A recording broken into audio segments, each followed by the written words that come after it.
Bismillahirrahmanirrahim. Assalamualaikum warahmatullahi wabarakatuh. Alhamdulillah, wassalatu wassalamu ala rasulillah wa ala alihi wa azwajihi wa dzurriyyatihi wa mawalah. Amma ba'du. Para sahabat, kaum muslimin wal muslimah, hamba Allah yang berbahagia.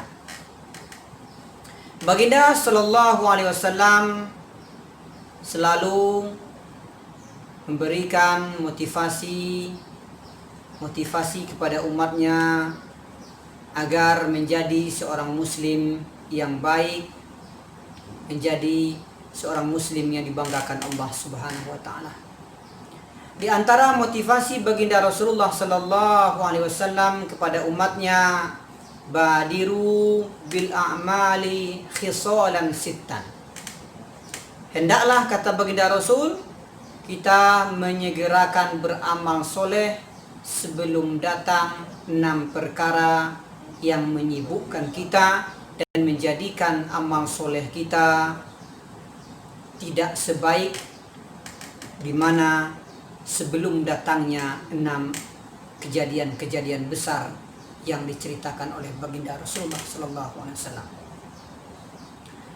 Di antara kejadian besar atau fitnah yang melanda umat manusia, sebagaimana yang disebutkan oleh Imam Tabrani dalam hadisnya, akhafu alaikum sittan. Yang saya takuti, kata baginda Rasulullah SAW, terhadap umatku setelah kematianku ada 6 perkara. Yang pertama, imaratus sufaha, bencana atau fitnah datangnya seorang pemimpin atau kepemimpinan orang-orang yang bodoh. Sufaha artinya orang yang lemah akal. Sufaha artinya orang yang tidak sempurna akalnya. Dia diangkat menjadi pemimpin bukan karena kepintaran, kepiawaiannya, bukan karena keadilannya, bukan karena kewibawaannya, tetapi dia diangkat berdasarkan pertolongan berdasarkan kawan-kawannya orang-orang zolim yang bersatu. Rasulullah SAW pernah ditanya oleh sahabat, wahai baginda Rasul, bagaimana kategori atau karakteristik seorang pemimpin yang bodoh, imaratus sufaha? Baginda SAW mengatakan bahwasannya jika dia datang setelah saya, tidak menggunakan petunjuk saya, dan tidak menggunakan sunnah-sunnah saya dalam memimpin, dalam mengatur sebuah negara atau menggunakan sebuah kekuasaan, maka dia itulah seorang pemimpin yang sufaha, sebagaimana yang disebutkan oleh baginda Rasulullah SAW. Para sahabat, kaum muslimin yang dirahmati Allah Subhanahu wa taala, ini pangkal daripada segala kehancuran. Yang kedua, kata baginda Rasulullah SAW, lanjutan hadisnya, wa kasratus syurat, banyaknya orang-orang yang menjaga pemimpin yang zalim ini. Banyaknya pembantu, banyaknya para bodyguard pemimpin, yang mana kita tidak bisa ketemu langsung untuk menyuarakan keadilan, tetapi harus tertahan di pintu-pintu istana, karena keinginan kita dengan keinginan para penguasa itu berbeda. Oleh karena itu, banyaknya jumlah polisi itu menunjukkan banyaknya kejahatan di suatu daerah. Wa kasratus syurat, banyaknya polisi-polisi yang tidak pro kepada rakyat, ini merupakan salah satu bukti daripada dekatnya akhir zaman atau dekatnya kiamat yang dijanjikan Allah Subhanahu wa taala. Yang seharusnya polisi yang mengayomi rakyat, polisi yang menjaga stabilitas keamanan dalam masyarakat, tetapi di akhir zaman kelak kata baginda Rasulullah sallallahu alaihi wasallam, jumlah polisi itu meningkat, wa kathratus syurat, namun dia tidak lagi memberikan ketentraman, hanya menyakiti masyarakat-masyarakat yang menyuarakan keadilan. Yang ketiga kata baginda Rasul yang saya takuti, yang selalu saya waspada dan saya wanti-wanti, yang saya khawatirkan kata baginda Rasulullah sallallahu alaihi wasallam, datang setelahku akan dialami oleh umat-umatku wa qati'atur rahim.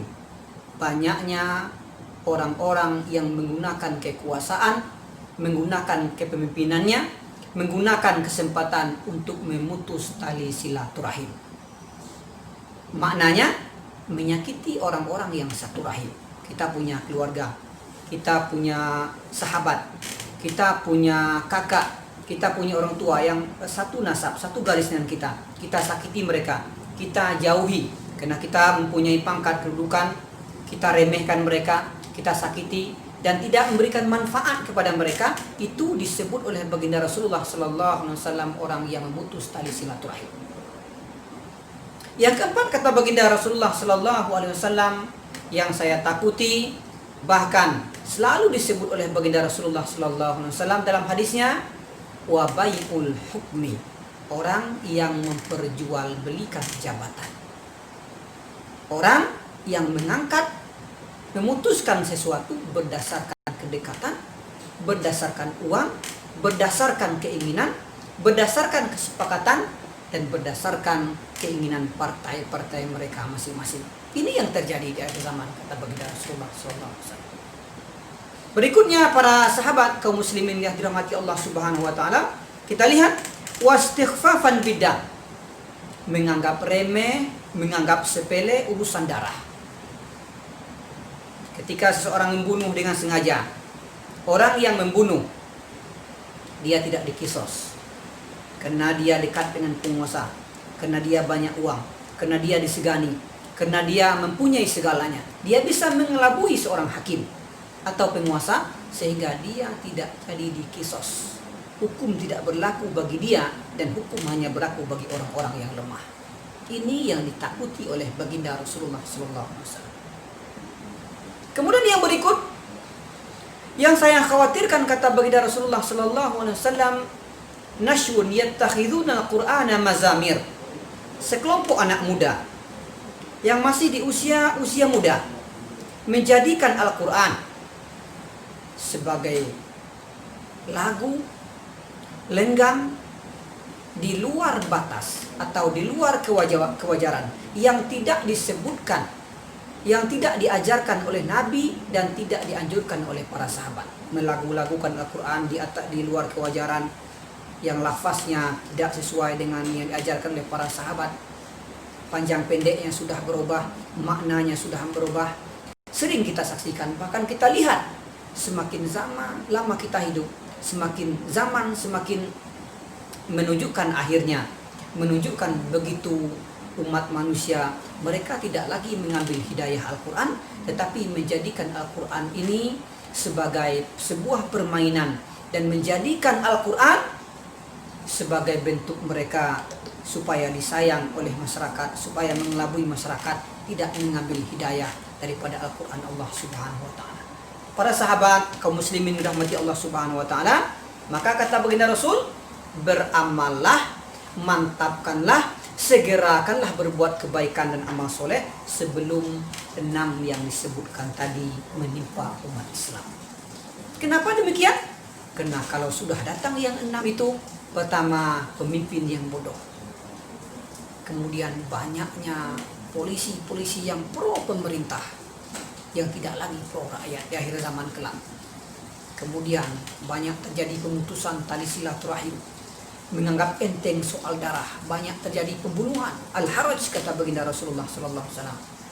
Ketika hukum sudah diperjualbelikan, mengangkat seseorang itu berdasarkan kedekatan, bukan berdasarkan keahlian di bidangnya masing-masing, Bahkan pada akhirnya mereka merubah lenggam Al-Quran, irama Al-Quran itu sesuai dengan keinginan mereka. Mereka jadikan musik tidak lagi sebagai hidayah. Kalau sudah datang yang 6 itu kata baginda Rasul, susah kita untuk khusyuk beribadah, susah kita untuk fokus untuk memantapkan agama kita, susah kita untuk fokus beribadah kepada Allah dengan baik dan khusyuk.